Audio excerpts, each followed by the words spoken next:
Tadi sudah saya jawab sih ya. Ahli kitab yang dimaksud itu adalah orang Yahudi dari Israel dan orang Nasrani dari Israel. Itu menurut tafsir Ibnu Katsir ya. Selain itu Kristen yang ada di Indonesia bukan termasuk ahli kitab. Bukan begitu, Bang Zuma? Monggo ya, lanjut. Betul. Jadi yang disebut ahli kitab itu adalah Bani Israel. Diterangkan kemudian di dalam Al-Quranul Karim tentang perjanjian Allah kepada Bani Israel. وَلَقَدْ أَخَذَ اللَّهُ مِيثَاقَ بَنِي إِسْرَائِيلَ وَبَعَثْنَا مِنْهُمُ اثْنَيْ عَشَرَ نَقِيبًا وَقَالَ اللَّهُ إِنِّي مَعَكُمْ. Jadi mereka ini adalah Bani Israel yang disebut kemudian dengan ahli kitab. Makanya ketika kemudian mereka ingkar, Allah mengatakan kepada mereka, ya ahlal kitab. Itu larinya ke situ. Ketika kemudian mereka ingkar, didatangkan kemudian baginda Rasulullah Muhammad SAW diseru lagi, ya ahlal kitab. Jadi yang dimaksud ahli kitab di sini adalah ke-12 suku dari Bani Israel.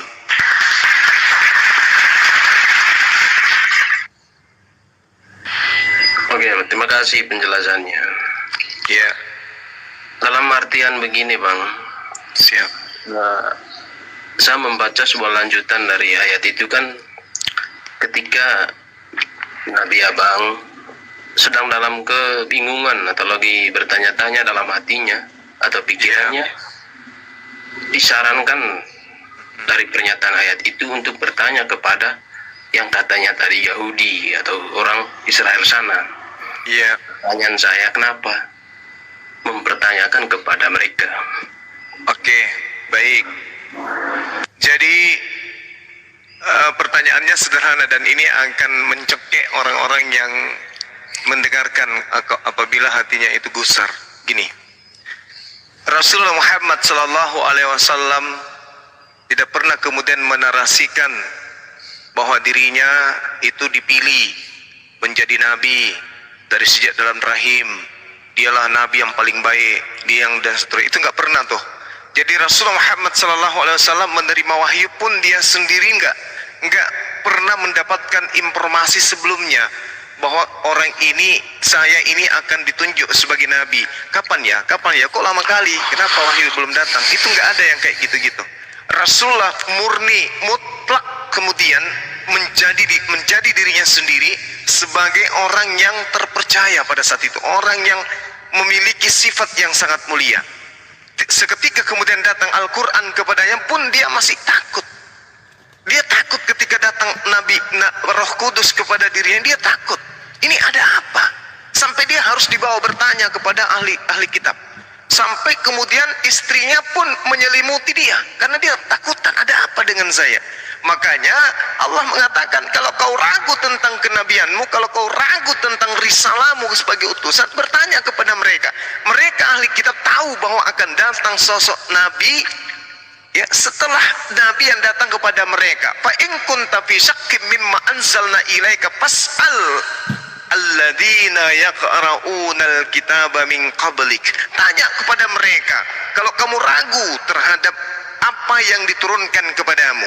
Kalau kau ragu kalau itu dirimu adalah nabi, kalau kamu ragu itu adalah dirimu adalah rasul, tanya kepada mereka, apakah di dalam kitab mereka diceritakan akan datang roh kebenaran, akan datang Roh Kudus setelah Nabi Isa? Mereka pasti kalau jujur akan mengatakan, ya, ada penghibur yang akan datang setelah Nabi Isa alaihissalam. Itu maksudnya, Bang.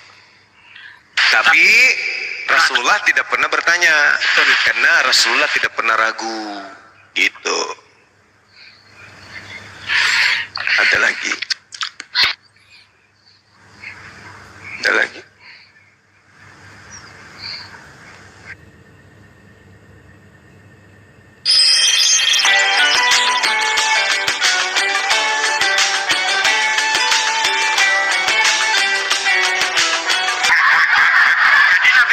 Pernah kebingungan seperti yang Anda narasikan tadi ya. Gak pernah kebingungan, tidak pernah bertanya. Rasulullah itu percaya bahwa apa yang diturunkan kepadanya itu dari Allah, itu jelas. Ini saya noise ya. Gara-gara nomor HP kebanyakan yang cek.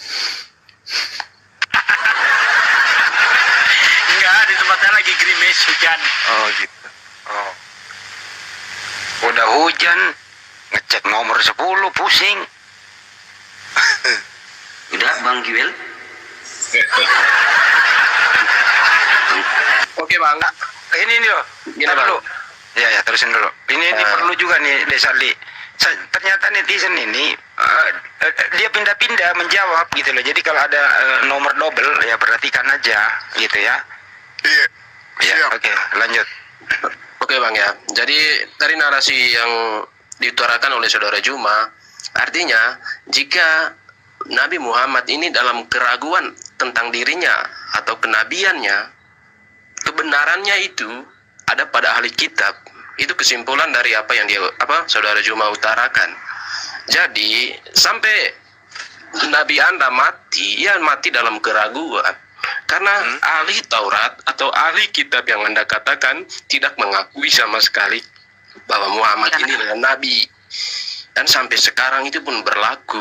Makanya jika pengambilan kebenaran Anda untuk bahwa keraguan yang dimaksud adalah keraguan tentang apa yang diturunkan kepada Muhammad dan keraguan tentang kenabian Muhammad dibenarkan oleh ahli kitab, dan ahli kitab tidak membenarkan sama sekali sampai sekarang, bahkan sampai Muhammad mati pun tidak pernah mengaku Muhammad sebagai nabi. Jadi itu ya bang, pernyataan tentang bertanyalah kepada ahli kitab, respon dari ahli kitab tidak pernah membenarkan bahwa ada nabi dari Arab gitu. Sedikit bang, kurasa kuping Anda tadi tidak budek ya. Kita sudah menjawab bahwa Nabi Muhammad nggak pernah ragu. Karena Nabi Muhammad itu tidak pernah ragu, dia tidak bertanya kepada ahli kitab. Nggak ada sejarahnya Nabi Muhammad bertanya kepada ahli kitab. Kurasa kuping Anda tidak budek, tapi kalau budek beli kata sekilo, kalau itu telinga Anda. Ya. Jadi gini Pak Ustadz, jangan bantah saya, tapi bantah pernyataan yang tulis di Al-Quran. Jika dalam keraguan, bertanyalah pada ahli kitab. Saya mempertanyakan pernyataan itu. Enggak bang, itu tidak memastikan dia ragu. Kata jika itu bisa berarti kalau kamu ragu. Maka tanya ahli kitab. Tapi Nabi Muhammad nggak pernah ragu. Oke, nggak apa-apa. Jika memang begitu cara saudara menjawab, tolong kasih ukuran kepada saya. Dari mana Anda tahu bahwa Muhammad itu nggak ragu? Ukurannya sudah saya jawab tadi. Nabi Muhammad tidak pernah tanya sama ahli kitab. Ini membuktikan Nabi Muhammad nggak pernah ragu. Jadi apa yang diutarakan sama saudara Juma yang bertanya kepada pendeta yang tertulis? Nggak ada tanya sama pendeta. Tanya apa? Lanjut lagi. Tidakkah pernah pada permulaan penurunan wahyu Begini, Nabi Muhammad sama istrinya bertanya kepada pamannya? Begini. Jadi ketika kemudian Rasulullah bertanya, Rasulullah menanyakan, itu siapa yang datang kepadaku? Dia tidak meragukan akan kenabian. Dia tanya, itu siapa? Apakah nabi-nabi terdahulu juga pernah mengalami didatangi oleh Roh Kudus? Maka ahli kitab yang ada pada saat itu, bukan Kristen ya, tapi ahli kitab mengatakan, ya, Nabi Musa didatangi oleh Roh Kudus, Nabi Isa didatangi oleh Roh Kudus juga, dan yang datang kepadamu juga itu adalah Roh Kudus, dan sekiranya saya diberi umur panjang, saya akan menjadi pembelamu, karena pasti banyak dari umatmu yang akan menolak ini. Ternyata setelah kita lihat baginda Rasul Muhammad SAW menerima wahyu, sedikit pun tidak ada keraguan-raguan. Makanya sejazirah Arab menjadi pengikutnya, karena dia mengajarkan ajaran yang diterima, pewahyuan yang diterima dengan gagah dan sangat berani. Gitu. Apa yang diterima itu yang disampaikan. Ketika diperintahkan perangi, dia perangi. Ketika diperintahkan kasih, dia mengasihi. Apapun yang diterima pasti kemudian dijalankan. Tak ada keraguan pada baginda Rasul Muhammad SAW. Ketika dikasih satu hukum, hukum itu harus terimplementasi dalam kehidupan bermasyarakat.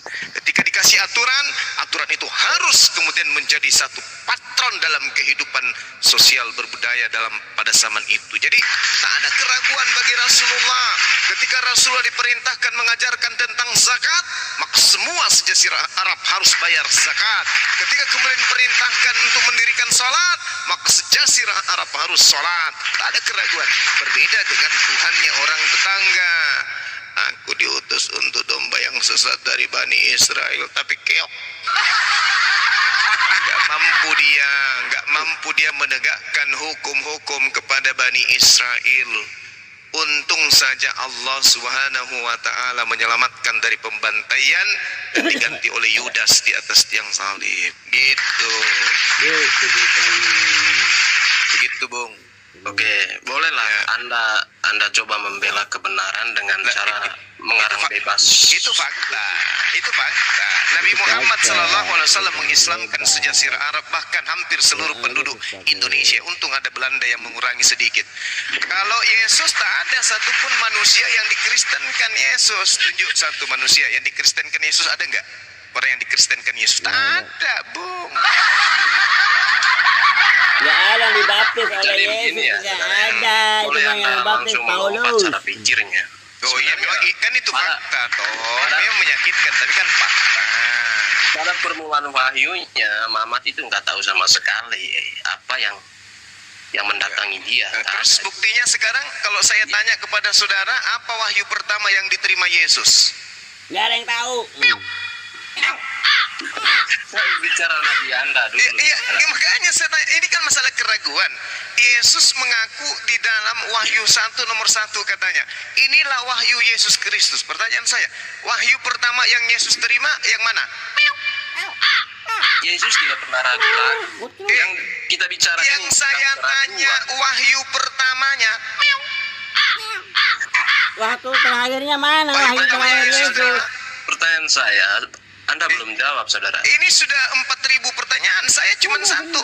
Wahyu pertama, kalau kitab Anda itu betul-betul adalah firman Tuhan, maka pertanyaan saya, wahyu pertama yang diterima oleh Yesus dari Tuhan itu yang mana? Kaku lidahmu kan? Karena kamu bukan pengikut Yesus. Kamu pengikut Paulus. Si Yesus Paulus makan menurut babi, makan hartawan, babi. wartawan Yohanes mengatakan begini, segala firman yang engkau berikan kepadaku telah aku sampaikan. Berarti dia menerima firman kan? Pertanyaan saya, wahyu pertama yang diterima oleh Yesus, kalau memang kitabmu itu adalah kitabnya Yesus, yang mana? Saya bisa menjawab itu semua, saudara. Ya, Tapi Silakan. kamu harus jawab saya dulu. Sudah dijawab tadi Alkitab tidak ada menyembah Tuhan mantan mayat. Sudah dijawab kok. Silakan Anda jawab. Dari tadi kamu ditanya. Wahyu pertama, ayo silakan. Ayo, Kalau silakan. agama Anda itu ajarannya Yesus, tolong tunjukkan agama wahyu pertama yang diterima Yesus yang ada di kitab kamu itu yang mana? இந்த உலகம் என்பது மனிதர்களான நமக்கு மட்டும் சொந்தமானது. Tunjukkan agama wahyu pertama yang diterima Yesus yang ada di kitab kamu itu yang mana? Oke, Anda membuat sebuah pertanyaan dari ayat yang mengatakan bahwa segala firman yang telah kau berikan kepada saya telah kusampaikan kepada mereka, dan Anda mengambil itu untuk menjadikan sebuah pertanyaan bahwa Yesus ini pernah menerima firman. Iyalah, Begitu, pasti dia saudara. kan penerima firman. Iya, saya tahu cara berpikir Anda seperti itu mungkin. Ya, bukan Tapi mungkin, firman memang yang begitu. perlu Anda ketahui, firman itu adalah Yesus itu sendiri. Nenekmu kiper. Punya kamu sendiri lo, punya kamu sendiri lo. Firman menerima firman. Wahyu pertama yang diterima oleh Yesus dari Tuhanku itu yang mana? Supaya kita tahu bahwa agamamu itu adalah agama yang Firman itu wahyu. buktikan. Ayat-ayat Firman Al-Quran, yang pertama ayat-ayat kali Yesus Allah yang terima diturunkan dari Allah Tuhannya. lewat Yang mana? Jibril. Itu namanya Paulus yang firman. mulia ataukah dari Paulus? Masa firman itu jadi Allah gimana sih? Mulanya kita. Pembodohan publik namanya itu. Kamu mengambil ini untuk menjadi pertanyaan. Ya, Kamu masih. Ini pertanyaan yang kamu punya kewajiban menjawabnya. Ya, Kau kan tapi kamu mengaku pastikan nih. dulu, saudara. Firman itu kan Yesus itu sendiri. Lihat di kamus bahasa Indonesia, firman itu apaan? Firman itu bukan Yesus, bukan Allah. Firman itu adalah wahyu, ayat-ayat Al-Quran, ayat-ayat Saya tidak Allah butuh Subhanahu iman wa Ta'ala yang Kristenmu. diturunkan Silakan kepada kalau para mau nabinya lurus. melalui Jibril. Tuh, Yohanes 1 namanya sampai nomor firman. 14. Apa Seperti itu? apa yang Anda ketahui tentang itu? Yang saya tanya wahyu 1, wahyu pertama yang diterima. Kalau di Rasulullah kan Iqra bismi rabbikal ladzi khalaqa khalaqal insana min alaqa. Itu wahyu pertama. Nah, Yesus juga menerima wahyu. Tolong tunjukkan wahyu pertama yang mana? Nah ini biar saudara nggak pertanyakan terus. Sebabnya apa yang Anda pertanyakan itu nggak ada di sebenarnya. Loh, berarti Yesus Makanya Bible itu bukan kitab suci. Mengatakan baca. berarti Yesus tidak menerima wahyu. Yesus tidak menerima wahyu. Yesus tidak menerima wahyu. Segala firman, aku tidak berkata-kata dari diriku sendiri. Apa yang aku katakan adalah apa yang diperintahkan oleh Tuhanku untuk aku katakan dan aku sampaikan. Pertanyaan saya, mana perkataan pertama kali yang diterima oleh Yesus dari Tuhannya? Mana? Mana? Jawab. Mana? Kan udah dibilangin. Apa itu? Mana yang tahu no? Umur Yesus. Firman itu sendiri adalah Yesus. Tidak bisa kayak begitu. Yesus itu penerima firman. Yesus itu diutus ke atas muka bumi ini untuk menyatakan firman. Saudara, alasan saudara apa? Apa? Loh, Yesus Alasan saudara di Yohanes 1 kan sudah dijelaskan. Oke, saya Siapa bacakan. firman itu? Itu bukan sabda Yesus itu karangan orang yang tidak jelas. Sekarang begini, Yesus menerangkan dirinya di dalam Yohanes 14. Firman yang keluar dari mulutku adalah bukan dari diriku, tetapi dari Dia yang telah mengutus aku. Pertanyaannya Bang Suma, mana wahyu pertama, mana ilham firman pertama yang Yesus terima? Tunjukkan. Firman yang diterima Yesus yang adalah Yesus itu sendiri adalah manusia. Apa-apaan kau? Ayo. Bukankah Yesus itu nggak jadi manusia? Loh, itu konsep Bukan paganisme, Yesus itu itu nggak jadi konsep manusia. pagan, itu konsep pagan yang dibawa oleh Romawi. Yang saya tanya ini Yesusnya. Konsep Yesus pagan mana? itu- Konsep pagan mana yang mengatakan bahwa Tuhan menjadi manusia? Konsep pagan mana? Yohanes 1, Kolose 2, Filipi 2, itu. Bacain. Yang menolak itu dikatakan antikristus atau anti Mesias. Kalau Anda berbicara antikristus, antikristus itu adalah Kristen. Kristenlah antikristus itu. Mau bukti?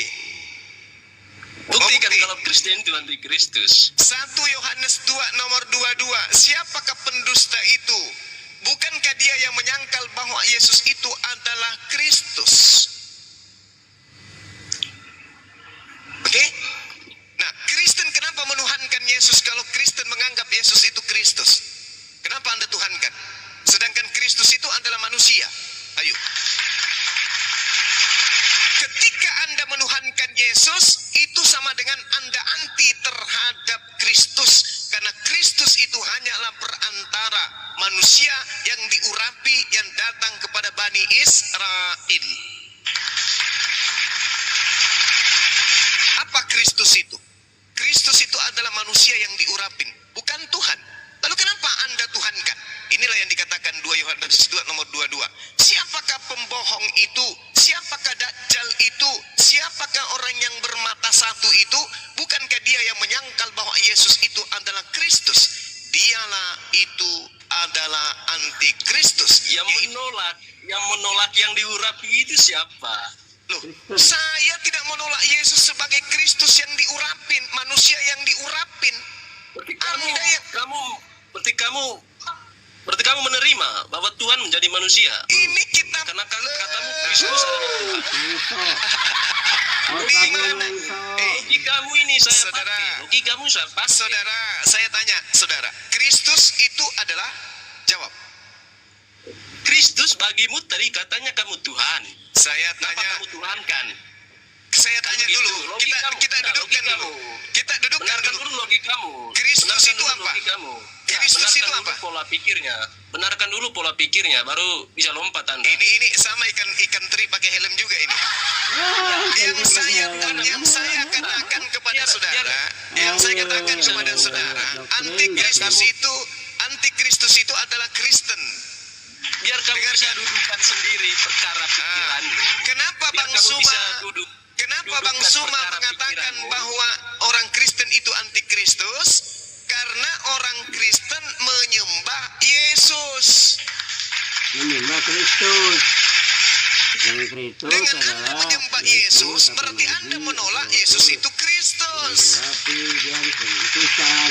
Kalau Anda menerima Yesus itu sebagai Kristus, mustahil Anda menyembahnya. Karena Kristus itu sama dengan Jangan salah milih suami.